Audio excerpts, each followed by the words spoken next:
دشمن مصطفیٰ سے یہ کہہ دو خیر چاہے تو ہم سے نہ الجھے، کیوں ہم غلامان احمد رضا ہیں، اور کوئی بھی ہم سے جیتا نہیں۔ محمد فیروز۔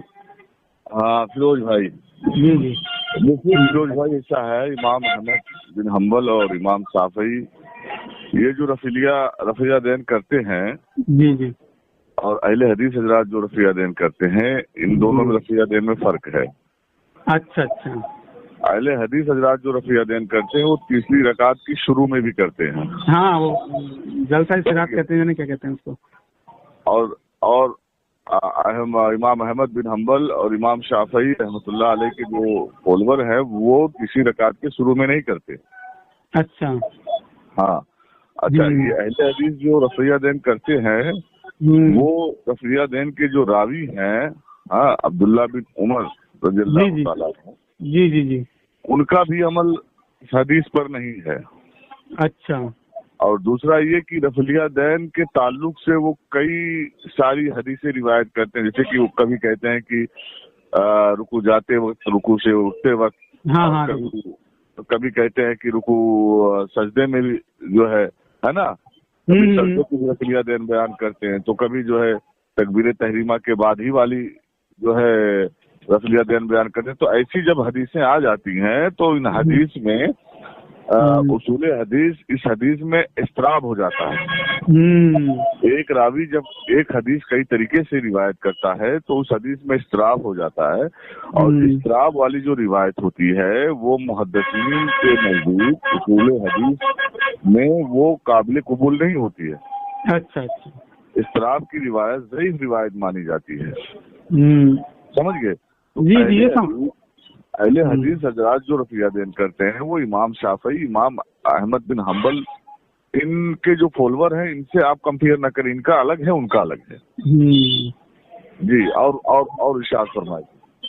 بس یہ رفع الدین کے تعلق سے ہماری تو عبداللہ بھائی سے بہت دیر سے بات ہو رہی تھی۔ جی جی ہاں، بات رفع الدین پہ آئی تو انہوں نے کہا میں آپ کا عمران نام شاہد، انہوں نے کہا میں ان سے بات کراتا ہوں تو آپ کو بہتر سمجھا سکتے ہیں وہ، تو میں نے کہا چلیے۔ کہاں کے رہنے والے ہیں؟ میں رامپور اتر پردیش۔ اچھا اچھا، ماشاء اللہ۔ تو یہ جو رفیہ دین حناب جو رفیہ دین کرتی ہے، جی جی جی، یہ رفیہ دین جو رفیہ دین کے روایت راوی جو بیان کرتے ہیں ان کا بھی عمل اسی پر ہے۔ اچھا، یہ عبداللہ ابن مسعود والی حدیث پہ جو، ہاں ہاں ہاں، وہ حدیث کے آپ ان کا بھی ہے۔ عبداللہ بن عمر رضی اللہ تعالیٰ عنہ جو رفیہ دین جس حدیث پر اہل حدیث حضرات عمل کرتے ہیں ان کا بھی اسی حدیث پر عمل ہے، مگر افسوس کی بات ہے کہ اہل حدیث حضرات جو بھی عمل کرتے ہیں، اب دیکھیے سینے پہ ہاتھ باندھنے والی جو بات ہوتی ہے، اب احمد بن حنبل شافعی ان کے جو فالوور ہیں رحمۃ اللہ علیہ، ان کے جو فالوور ہیں وہ سینے کے نیچے ناک کے اوپر ہاتھ باندھتے ہیں، اور یہ ڈائریکٹ سینے کے اوپر ہاتھ باندھتے ہیں۔ اس کی جو روایت ہے وہ بہت ہی اعلیٰ کیٹیگری کی ضعیف روایت ہے۔ سلیمان بن موسیٰ جو ہیں اس میں، اور ایک طاؤس ہیں، یہ دونوں راوی ضعیف ہیں، یہ دونوں راوی دونوں بہت سخت طریقے سے ضعیف ہیں۔ اچھا، ہم تو ڈھونڈ رہے ہیں کہ کوئی اہل حدیث کا جو عالم ہے جو تقریریں کرتا ہے، عوام کو گمراہ کرتا ہے جھوٹ بول کر، وہ اگر بات کرے تو مزہ آتا ہے۔ میں نے نا تھوڑا تذکرہ کرا تھا رفع الدین کے تعلق سے، کیونکہ میں کرتا ہوں، تو میں نے جو حدیثیں دیکھی وہ کرنے کے تعلق سے زیادہ تھی، کرنے کے جو تعلق اور میں آپ کو میں بتا دیتا ہوں، اور جو ہے نا کہ وہ منسوخ ہو گیا رفع الدین، تو منسوخ والی مجھے کوئی حدیث ملی نہیں حضرت۔ نہیں، منسوخ کا جو معاملہ ہے کہ رفیہ دین منسوخ ہو گیا تھا نبی کریم صلی اللہ علیہ وسلم کے آخری دور میں، آپ نے یہ عمل نہیں کیا تھا، وہ حدیث ہے، آپ کو ملے نہ وہ الگ بات ہے۔ ہاں نہیں، تو مطلب میں آپ کو بتا دے رہا ہوں، پہلے سنیے، نبی کریم صلی اللہ علیہ وسلم نے تکبیر تحریمہ کے بعد بھی رفیہ دین کیا، بعد میں نہیں کیا، اس طرح بھی نماز پڑھی، اور جو شافعی اور حنبلی رفیہ دین کرتے ہیں اس طرح بھی نماز پڑھی، ٹھیک ہے؟ اچھا جی جی۔ تو اب بھائی، اور